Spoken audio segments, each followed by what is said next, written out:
Assalamualaikum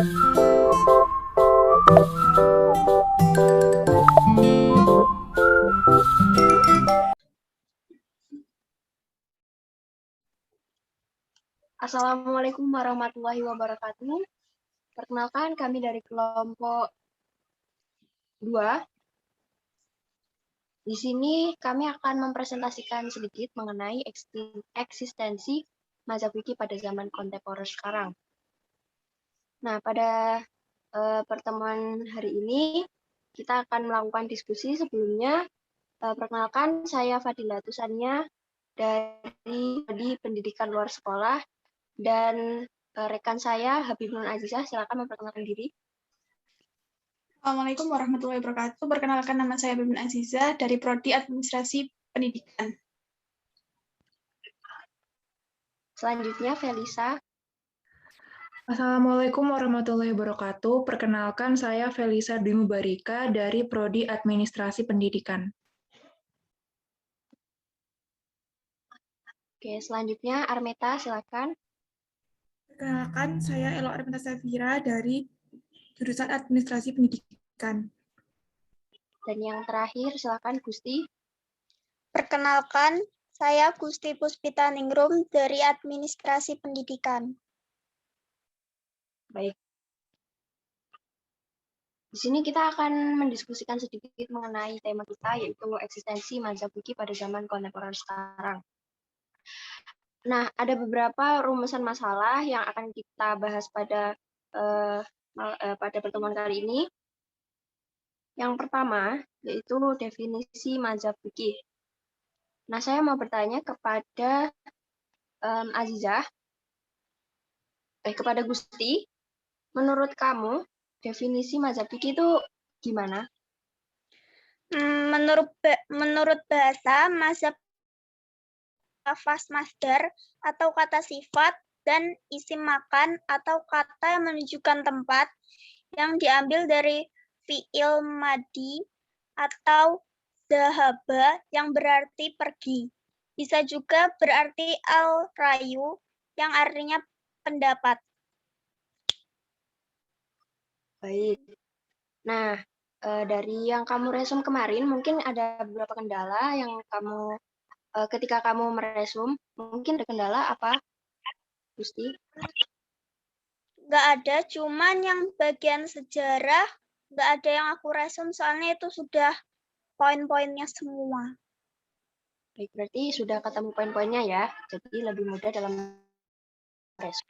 Ya. Selanjutnya, untuk pembahasan nomor 2. Faktor apa saja yang melatar belakangi berbagai aliran atau mazhab dalam ilmu fikih? Saya mau minta tolong kepada Elo Armeta, silakan menjawab rumusan masalah yang tadi. Faktor apa saja yang melatar belakangi berbagai aliran atau mazhab dalam ilmu fikih? Yang pertama, faktor perbedaan pemahaman atau pengertian tentang lafadz nas. Yang kedua, perbedaan dalam masalah hadis. Yang ketiga, perbedaan dalam pemahaman dan penggunaan haidah luhawiyah nas. Yang ketiga, perbedaan dalam mentarjihkan dalil-dalil yang berlawanan.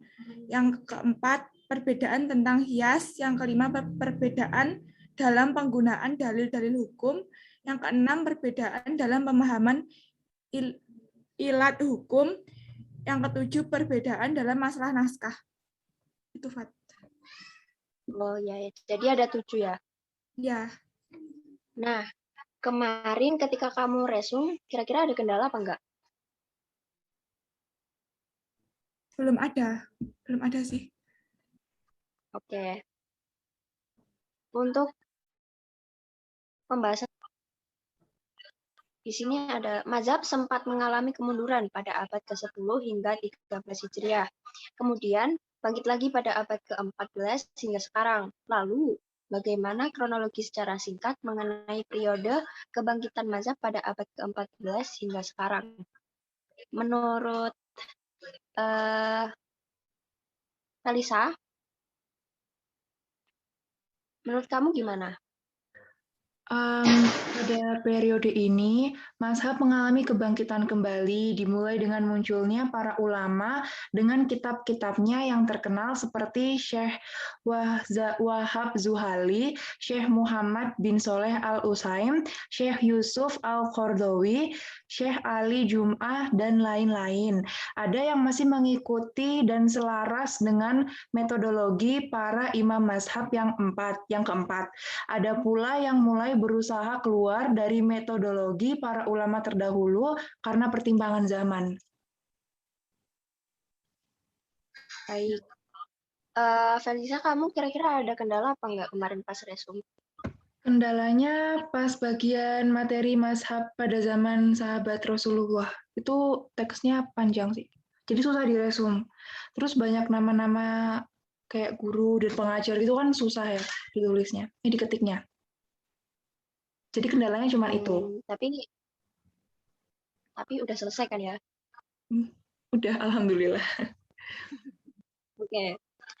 Lalu yang selanjutnya, bagaimana mazhab pada masa tabi'in menurut Habib Nun Azizah? Bagaimana mazhab pada masa tabi'in? Di masa tabi'in, kita juga mengenal istilah fuqaha al-Madinah yang 7 orang, yaitu Sa'id ibnu Musayyib, Urwah ibnu Zubair, Al-Qasim ibnu Muhammad, Harith ibnu Hisham, Sulaiman ibnu Yasan, dan Ubadillah. Termasuk juga Nafi Maulana Abdullah ibnu Umar.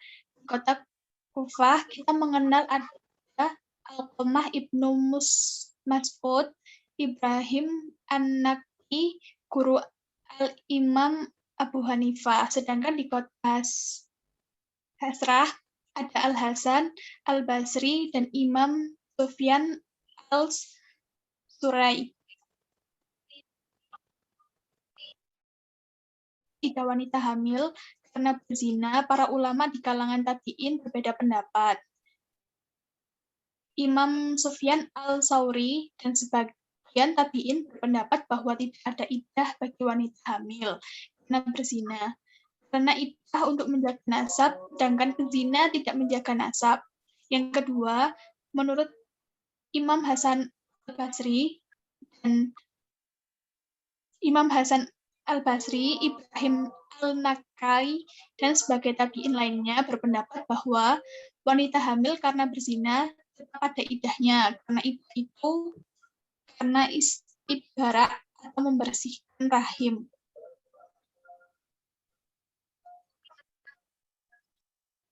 Baik, Habib Azizah, mungkin kemarin pas kamu resum ada kendala apa enggak? Kendalanya ada di yang Imam Malik. Kebanyakan itu yang meriwayatkan, jadi agak susah kalau untuk diresum. Kalau untuk Imam Syafi'i, isinya tentang perjalanan hidup atau sejarah, jadi kebanyakan itu poin-poin penting. Kalau untuk Imam Ahmad juga isinya tentang sejarah, ada guru dan juga murid dari Imam Ahmad.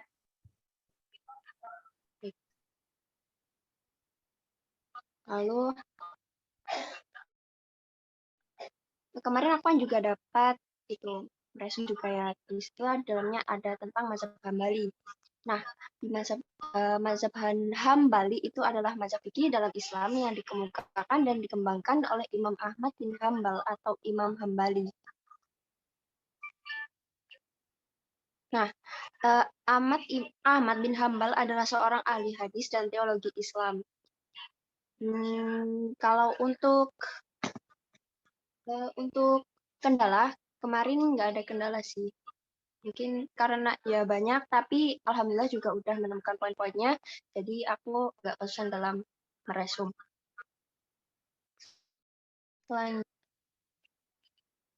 Kira-kira teman-teman apa ada yang mau ditanyakan lagi?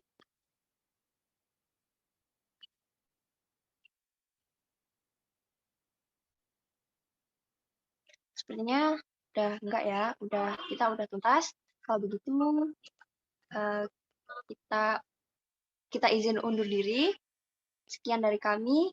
Wassalamualaikum warahmatullahi wabarakatuh. Betul.